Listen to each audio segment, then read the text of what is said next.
तो जब भी आप कोई भी ह्यूमन फिगर में कलरिंग करते हो, तो जब आप मसल में कलरिंग करते हो तो आपको हमेशा टोनल वैल्यू पे ध्यान देना है, तभी जाके उसका जो आउटकम है वो एकदम रियलिस्टिक होगा।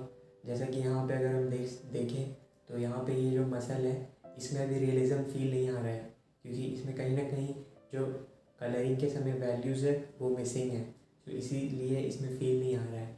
तो फील लाने के लिए आपको प्रॉपरली सही ब्रश का यूज़ करके एकदम वैल्यू को जज करते हुए कलर अप्लाई करना है, तभी जाके ये पॉसिबल होगा।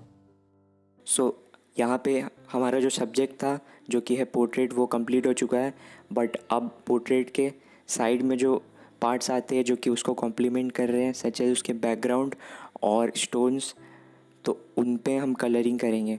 ये भी इक्वली इम्पॉर्टेंट है, इस पे भी आपको प्रॉपरली ध्यान देना है और ध्यान से आपको कलर करना है। तो सबसे पहले तो यहाँ पे हम डार्क वैल्यू से स्टार्ट करेंगे। स्टोन के डार्क वैल्यूज़ में मुझे आर्टिस्टिक फील चाहिए, इसीलिए मैं यहाँ पे एंगुलर ब्रश का यूज़ करूँगा स्ट्रोक्स लगाने के लिए। तो जब एक बार हम अच्छे से डार्क वैल्यूज़ में कलरिंग कर लेंगे, फिर उसके बाद मैं यहाँ पे मिड वैल्यू में मूव करूँगा। स्टोन जो होता है वो थोड़ा ग्रे कलर का होता है, ग्रेइश कलर का। इसीलिए मैं यहाँ पे इसमें कलरिंग करने के लिए ग्रे कलर का यूज़ कर रहा हूँ। स्टोन के मिड वैल्यू में कलरिंग करने के लिए मैं यहाँ पे फ्लैट ब्रश का यूज़ कर रहा हूँ, क्योंकि मुझे लार्ज एरिया कवर करना है, इसीलिए मैं यहाँ पे लार्ज साइज़ का फ्लैट ब्रश यूज़ कर रहा हूँ। अगेन यहाँ पे आपको कमांड पे ध्यान देना है। जब भी आपको फाइन डिटेल्स में काम करना है तब आप ब्रश को आगे से होल्ड कर सकते हो, और जब भी आपको लार्ज एरिया कवर करना है और आपको एकदम आर्टिस्टिक स्ट्रोक्स लगाना है तो आप ब्रश को थोड़ा पीछे से होल्ड करो, जिससे कि आप उसमें अच्छे से प्रॉपरली उसको कमांड करके उसका यूज़ कर सकते हो। जब भी आप लार्ज एरिया के ब्रश का यूज़ करते हो कलरिंग करने के लिए, तो आपको उसको प्रॉपरली होल्ड करना है, नहीं तो वो स्लिप भी हो सकता है और कोई भी अलग एरिया जहाँ पे आपको कलर नहीं करना है वहाँ पे स्प्रेड हो सकता है। तो इसीलिए आपको लार्ज एरिया के ब्रश को प्रॉपरली कमांड करना है। उसको कमांड करना थोड़ा मुश्किल होता है, इसीलिए आपको उसको एकदम टाइटली होल्ड करना है। इसी के साथ हमने यहाँ पे मिड वैल्यू में कलरिंग कंप्लीट कर लिया है। तो अब हम स्टोन के कलर को और ज़्यादा रिफ़ाइन करेंगे। रिफ़ाइन करने के लिए मैं यहाँ पे इसमें हाईलाइट ऐड करूँगा। यहाँ पे मैं एंगुलर ब्रश का यूज़ कर रहा हूँ कलरिंग करने के लिए, और रेफरेंस पिक के अकॉर्डिंग जो भी हाईलाइटेड एरियाज़ है वहाँ पे मैं प्रॉपरली कलर को अप्लाई करूँगा और उसे मिड टोन के साथ अच्छे से ब्लेंड कर दूँगा, जिससे कि उसका ओवरऑल व्यूइंग एक्सपीरियंस है वो एकदम अच्छा हो जाए। इसी तरह से आपको भी प्रॉपरली ब्लेंड करना है और सारे एरियाज़ में अच्छे से कलर अप्लाई कर लेना है।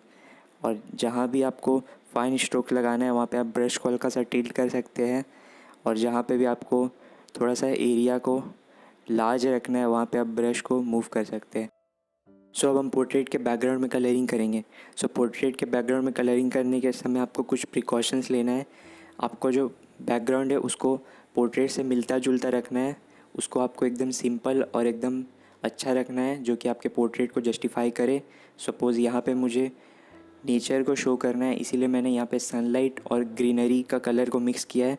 तो मैंने यहाँ पे वार्म कलर को सेलेक्ट किया है जो कि ग्रीन और येलो है, जिसको यूज़ करके मैं यहाँ पे ग्रीनरी शो कर रहा हूँ। तो इसी तरह से आपको भी पोर्ट्रेट के अकॉर्डिंग कलर को सेलेक्ट करना है।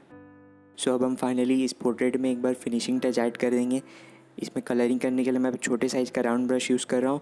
इसके बाद हमारा पोर्ट्रेट ओवरऑल कंप्लीट हो जाएगा। जब आप कलरिंग करते हो तो किस ब्रश को कहाँ पे यूज़ करना है इसका नॉलेज भी आपको होना बहुत ज़्यादा ज़रूरी है। जैसा कि अभी आपने देखा था कि पेंटिंग करते समय मैंने फ्लैट ब्रश का यूज़ किया था इस पेंटिंग के सारे स्किन टोन पे, बट अब जब मैं इसके जो डार्क वैल्यूज़ है और लाइट हाईलाइट वाले वैल्यूज़ है उसमें कलरिंग करूँगा, तो उसके लिए मैं यहाँ पे एंगुलर ब्रश का यूज़ करूँगा, जिससे कि मैं जो भी माइन्यूट डिटेल्स हैं उनको अप्रोच कर सकूँ। अगर मैं फ्लैट ब्रश का यूज़ करूँगा तो वो शायद पॉसिबल ना हो पाए। और अगेन एक चीज़ का आपको हमेशा ध्यान रखना है कि ब्रश का जो साइज़ है उसको आपको कॉन्स्टेंटली चेंज करते रहना है अपने रिक्वायरमेंट के अकॉर्डिंग। सपोज़ अगर यहाँ पे जो भी ये लार्ज एरियाज़ है इसमें मैंने लार्ज ब्रश का यूज़ किया, बट ये जो मिसिंग एरियाज़ हैं छोटे छोटे, तो इन सब एरियाज़ के लिए मैं जो भी छोटे साइज़ का ब्रश होता है उनको यूज़ करूँगा।